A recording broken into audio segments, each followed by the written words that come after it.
In this episode of The Living Room, I sit down with Grace Williams, a health and nutrition coach, to explore how health becomes the greatest catalyst for success in work, in life, and in how we show up every day. Hi and welcome. We're back with another Living Room episode by Vidal, and today I have a very special guest with me again. Her name is Grace Williams, and you are the founder of G Documented.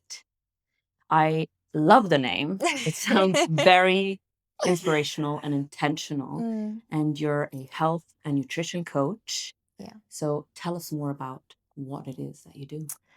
Well, thank you so much for having me. This is such a treat, firstly. So yes, I am a health and nutrition coach and I specialize in high performance well-being. So really my previous career was as a lawyer in the city. So I now marry the two worlds of nutrition and high performance to really create that space that I wish I'd had when I was in law that sees well-being as a tool for success and not as a nice to have or something that is just matcha and Pilates, which I do love. But there's that more intentional side around how we can use this to really support everything that we do each day, support our ambition, and change that conversation around what it means to look after ourselves, because it's not aesthetic, pretty routines. It can be very intentional, very results driven. And so, yeah, it's a culmination of a past career and a big passion. So you just mentioned that you work with high performing people, but are those mainly women that you focus on? Originally, yes. But actually, I will say I have more and more male clients. And I think that is coming from, I think it's coming from wearables and the rise of data and how men are interested in that. But yes, primarily my focus is on women because ultimately, I think the conversation around women's health, around well-being, as I said, is very aesthetic. And when you are ambitious, when you are working corporate, a founder, the aesthetic doesn't get to fit in. And so it's, as I said, to change this conversation around that, change the narrative. When we talk about well-being, wellness, I mean, we're flooded with information, right? We really do not know where to start. So how is your approach different in a way to, put you on a path that actually works? For me, it is being able to marry what is a career goal and a well-being goal and bringing them together, because I think when all of that information online is incredible, I love that we have access to that now, that this is not something that is reserved for if you can work with someone. We have information there. But the biggest challenge I see women facing is, how do I bring that into my everyday? I can do it on a day that I'm quiet or when I have a quiet week or I've taken a holiday. But how do I do this in the micro moments? So the way that my approach will always differ is the macro things are great, but we start with the micro. Like, how are we bringing, so I work on 3 pillars of stress resilience, gut health, and metabolic health.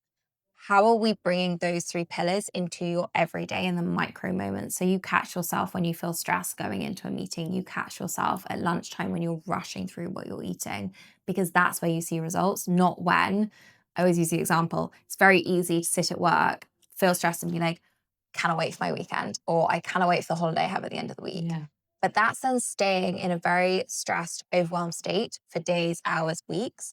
And then we wonder why we burn out at the end of it. And so it's coming back to these, what are the micro things, bringing these two worlds of my corporate founder career and my well-being goals into every day. You really help high performance women, even men, to feed them the right information or the right path to really succeed, but do it in a healthy way and in a sustainable way. Completely. And seeing health, as an asset that's going to enhance your performance, and as said, not a nice to have. But a big thing is that performance should feel as good as it looks. We all can strive for that external accolade, goal, success. But from my own personal journey, I achieved that, but I was completely broken on the inside. And for me, confidence also comes into this. And there's a lot of talk around confidence now online, but I think we're missing a massive piece of that, which is it comes from your physiology, it comes from your body. Yeah. And when we can match how we want to feel every day, whether that's energized, vibrant, just feeling like you've got it all under control, match that with the ambition, because that's the thing that's missing. It's like, yeah, we can achieve the goal in like fair words, we can achieve it easily. Like if we put in the hours, we are all hardworking. We know we can do that. But how do we feel while we're doing it? Like success for me is peace. Well-being is peace. Like those things, if you can feel at peace in every area of your life with what you're doing and feel excited and calm and happy, that's, the biggest one. So let's talk a bit about your clients.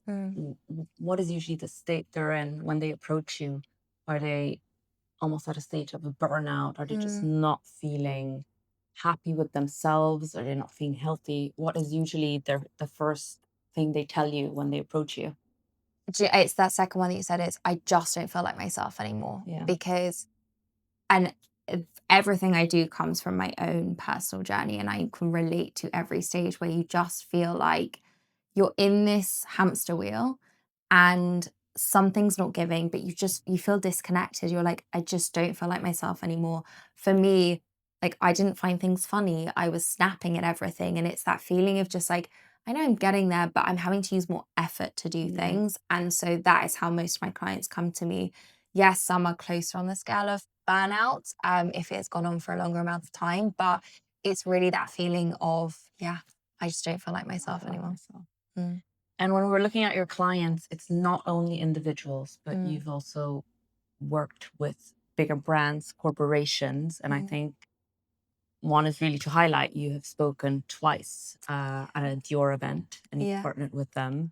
So it's a really interesting combination when you think about it, right? We're speaking of fashion and nutrition and health. Yeah. But I think there's such a new meaning to the world of wellness and lifestyle. So give us more insight on what were you really talking about? This partnership is one that will forever mean the world, because it came from, I lost my mum a few years ago and I wore a Dior jacket to my mum's funeral. So the connection with the brand comes from that jacket that day. When I said the word confidence earlier, the jacket is what got me into the church the day of my mum's funeral, because it was my armor. And when I was speaking with the brand, we were speaking about how clothes are so powerful in that way, that they give us whether it's a power outfit that you have to wear into the office. I had a pair of heels that I always threw on if I was about to go into a big meeting, the jacket for my mum's funeral. And so when we were putting together our events, it's always, how can we marry that side with the internal as well? Because those things are great. But as I said earlier, you can have all the excess but feel broken on the inside. And Dior as a brand, as someone that want that full picture of beauty and confidence, not just from how incredibly beautiful their clothes are, but also the woman who's wearing them. Like, how do they feel? And so I love bringing this conversation of nutrition and style, because they're not two worlds that you think go together, but we sit in the room and Lara and I don't even have to prepare anything, because it just naturally flows off each other. The last talk we did was in September, so it was all around autumnal styles, talking about colours and textures, but then that relates to the foods that we're eating and how much that can link to our gut health and our metabolic health. And so it's really this internal meets external, inside out. Eating and wearing the colors of the season, right? Literally, we decorated the room. Laura chose the most incredible colors to have in the room to really reflect everything we were speaking about. And it's this, as we said around the conversation around wellness changing, it's seeing it as more as and this is not to belittle a beautiful Instagram picture, but that's not true well-being. It can look great for an Instagram post, but actually, how deep is that going? And that's what I think brands, individuals as well, are really craving, that deeper level of actually feeling that well-being, not just performing it. Yeah, absolutely. I think it's really true that, when we feel good internally, we can also feel good externally. And people see that, right? Yeah. But especially for women, I feel we struggle a lot with self-comparison. Yeah. And how do you, what advice do you give your clients when they struggle with that? I think because particularly if we think about bloating, you have those days where if you are uncomfortable in your body, nothing fits right. Yeah. You sit there and you're like, I just don't, I don't feel like myself. And I actually think the first stage is always just saying to yourself how frustrated you are about this. Because when we try to push through and do the, I'm okay, it doesn't matter, I shouldn't worry about this, all we're doing is brushing everything under the carpet. And so that self-compassion lens doesn't come in. And it's very difficult until we identify our true emotions around something, it's hard to change them. And so I always talk about this disconnect that we have between what we're doing and how we're feeling. And so often we can try to bring in some hacks or tools, but actually when we really are frustrated about something or something doesn't feel right, we're overlooking a piece of the puzzle. When you could admit how frustrated it is to be bloating, of like, I don't understand where this has come from, you take away a lot of the pressure because you also make it human, you make it normal.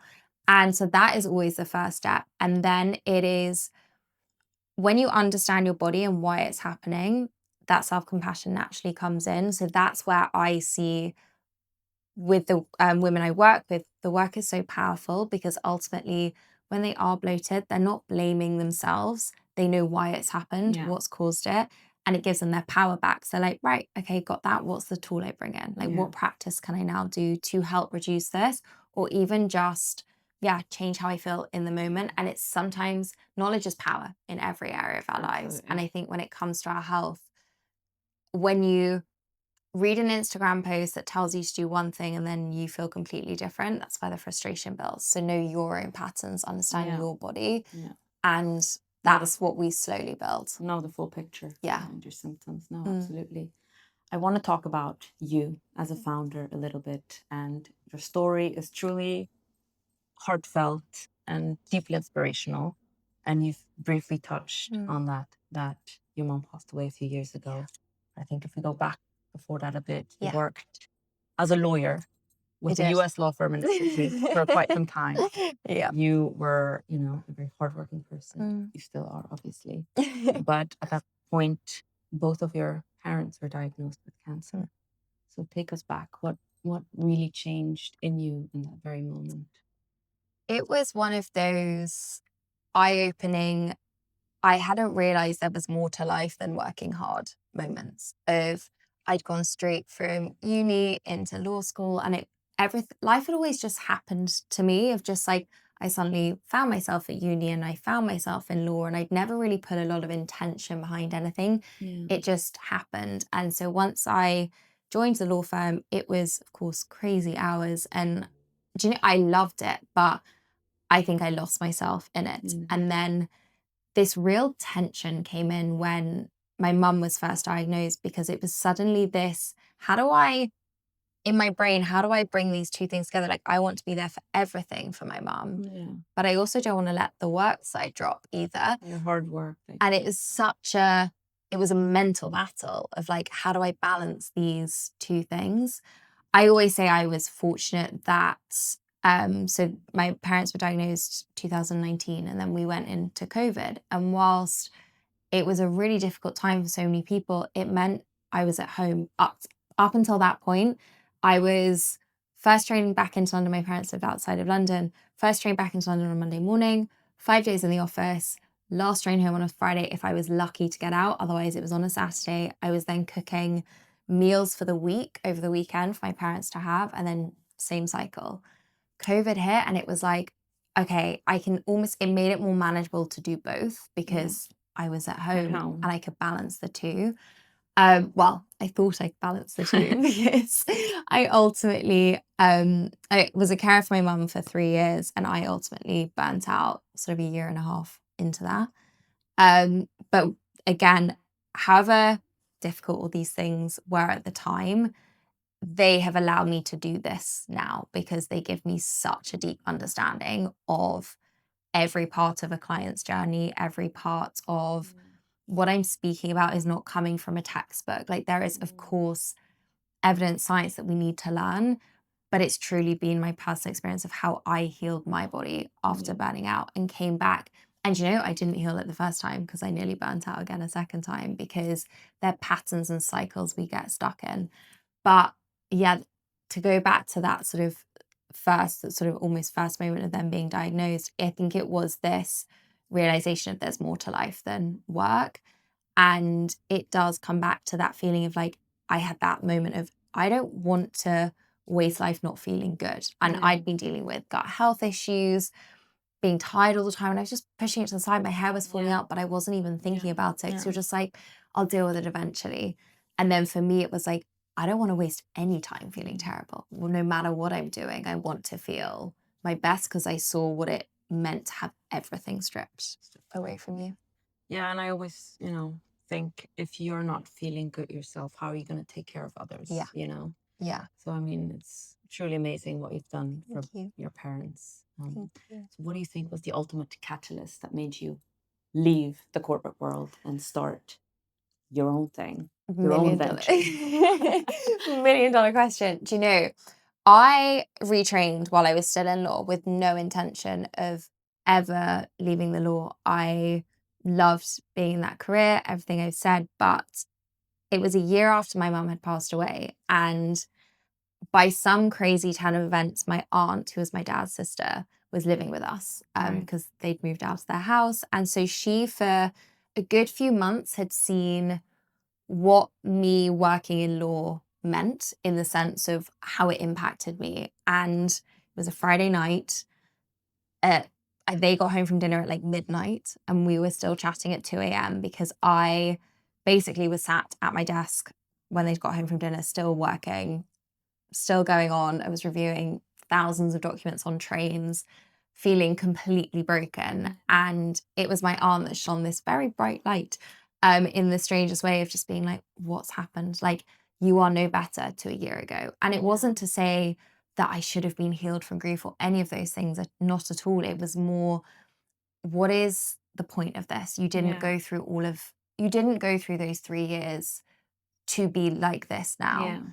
And literally in the space of that 2-hour conversation, I just decided, right, I was working a little bit on the side, but as I said, no intention to ever leave. And just in the space of that evening, it was like someone gave me this sort of almost the permission to know it was okay to follow something I loved. I knew I was loving one client I was seeing, and not enjoying law as much because it was just slowly sucking the life out of me. And I'd replaced caring with just going full all in on the law. And that's not a healthy attitude either. So it was literally an overnight decision.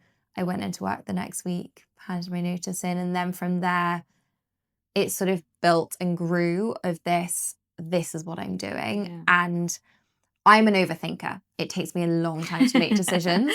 So when it was so, when you just know something is so right, and I had no idea how to get to the next stage, but I had no fear, because I was like, nothing has felt more right than doing this. And it was, the negotiations with work went on for months, but at each point I was like, no, I am so sure in my decision here, which is so rare for me. That's amazing. Sometimes we do need to hear that, it's okay to let go of something that you don't want to actually keep doing. But it's hard to tell you that yourself, completely. I really needed that external person to do that, because I don't think I ever would have seen it otherwise. And I think that's in so many ways, and I'm not ever telling someone to quit their job, but my work gives people the permission to look after themselves, because it's someone external saying, it's okay to take 5 minutes at lunchtime, because there's patterns and things that we just get so stuck in, and that external person can be so powerful in so many different ways. And also not seeing it as a failure, the hard work you've put in, but then say bye to that. It's a fresh start. It doesn't have to be a failure, So that's really good. I think I want to also talk a bit about the journey from when you started it. Obviously with a new adventure, they come hurdles and obstacles and whatever you could think about. What do you think was one of the biggest challenges you faced becoming a female entrepreneur? The mentality of being a founder. I think there's been so many lessons on the way. I left I was a disputes lawyer, so I never had to negotiate. I never had to understand like what happened in meetings. Like we were so book intellectually focused and like really understanding the law, putting together evidence. I never had to have a business mentality or commercial mindset.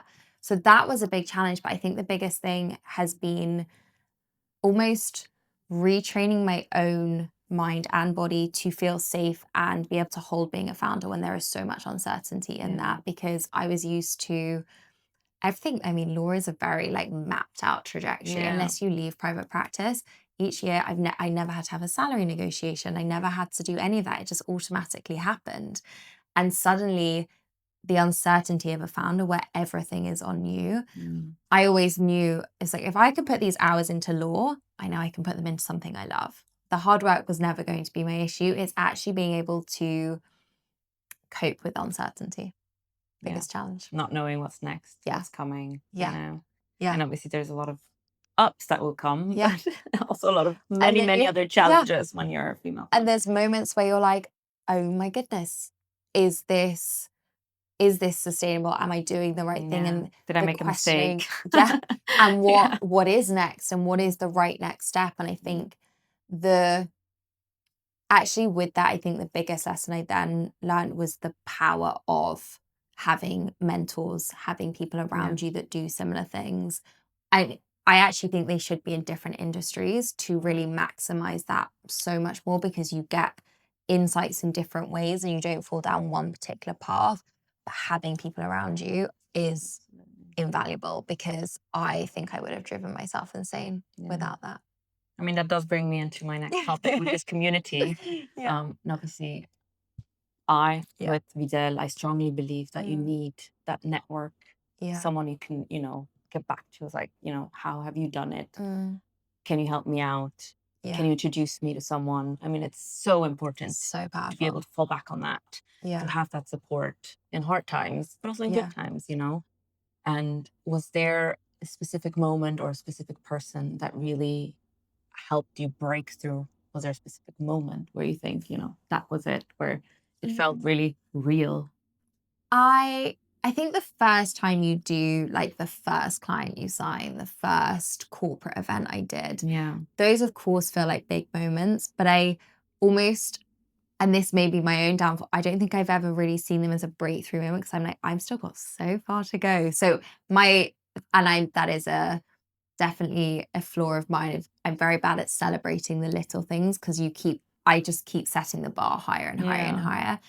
But in terms of, so I have a mentor, Carly, she is incredible, and she has been the person who's championed me from the beginning, but she's also been that person to bounce ideas and be a soundboard with, because I think, especially if you've been in corporate or you've worked in teams, to then be just team of one and it's all in your brain and I love my family to pieces, but they will always, they'll want what's best for you, not necessarily in a business sense, but in a like, how's it going to work, and how do you, maybe not always the most constructive feedback you get from family. And so sometimes you need that external voice who's going to be so understanding on the days that you need love, but also is going to really push you on the days that maybe you are holding yourself back, or you're not going for something that you think is possible. And those people are invaluable. And I think, as I said, different industries are so powerful, because you just get different insights. And she really has trained me a lot around the commercial mindset of negotiating, selling, all things that truly I never thought, I mean, total being so naive. I was like, I'll be fine. I'll just smile and it'll be okay. Like, it's going to be, but that's not how the world works. I really thought I'd post my first thing on Instagram and I'd have 100 clients. I was like, this is going to be absolutely fine. It takes a little bit more than that, but it's the finding your own voice takes time. And when you've got support behind you, and I think having people that it's why what you're doing with Videl is so powerful, because having women that you can look up to, but also that will celebrate every stage with you, is something that actually I didn't have in law. Even though I was surrounded by people, you don't have it in the same way. I think founders, we're almost lucky, because a lot of us are looking for that, whereas corporate careers, it doesn't naturally come as much, but it's so important. Absolutely. And I mean, I think the sense of community also comes through in what you do, sharing stories of how we can feel better in ourselves Yeah. and be more powerful. And I think, you know, it's also nice to hear that there's other women struggling with that too. Yeah. Although we probably should know it. We don't always know it. We're like, this is only me. It's only me. I feel like that. But it's so nice, you know, hear you speak on your socials about your experiences, about your clients' experiences. You just feel connected and you feel like, you know, it's not just me. And there's so many more out there that, you know. And that's the thing, the need glossy, someone. the glossy, everything's perfect is what gets us to the place. Like, I burnt out because I just told everyone I was fine. For months, everyone was telling me, Grace, you should take a break. Grace, maybe you take some time. I was like, I'm fine. We're all good. And I never told anyone that I was struggling. And that's when we let things go on for too long. So it is why I'm so open about my journey, about other women sharing what they've been through, because ultimately we normalize that conversation. Like I said, around as like, we should. one symptom can completely knock our days, and it's okay for that to happen. Whereas I think a lot of us have built up this sort of language around like, just keep pushing through and not showing, you know, if we're struggling behind the scenes. But actually, and it's, do you know, it's not to tell the world that you're struggling necessarily, but tell one person, exactly. And that can just take that load off. Be liberating. So much. Absolutely. And that's the first step to anything. I'm always thinking about how can we reduce as much pressure and stress off our bodies as possible, whether it's through nutrition, through lifestyle, through our work. And sometimes it is just one conversation with a friend. Sometimes it's a dinner on a Friday night that just makes you laugh and you're like, gosh, I've had this big relief. Like, those little things are the most powerful things. Yeah, absolutely. My last question is, give us maybe a couple of secrets of what you implement in your day to feel better. Oh, I mean, couple is difficult. Or one. We want to know. So things for me will always be getting outside, no matter the weather. I need that for my sanity, even if it is just walking 2 minutes to sit on a bench and being outside and seeing green and nature. It's what got me through that time of being a carer, and it's what still is my like reset. I then think connecting with people outside of work as much as possible and being very intentional around that. Not just, it can be a voice note, it can be, but really allow yourself to open up. And then prayer for me. Amazing. Thank you so much, Grace, for opening up and being here. Thank you for having me.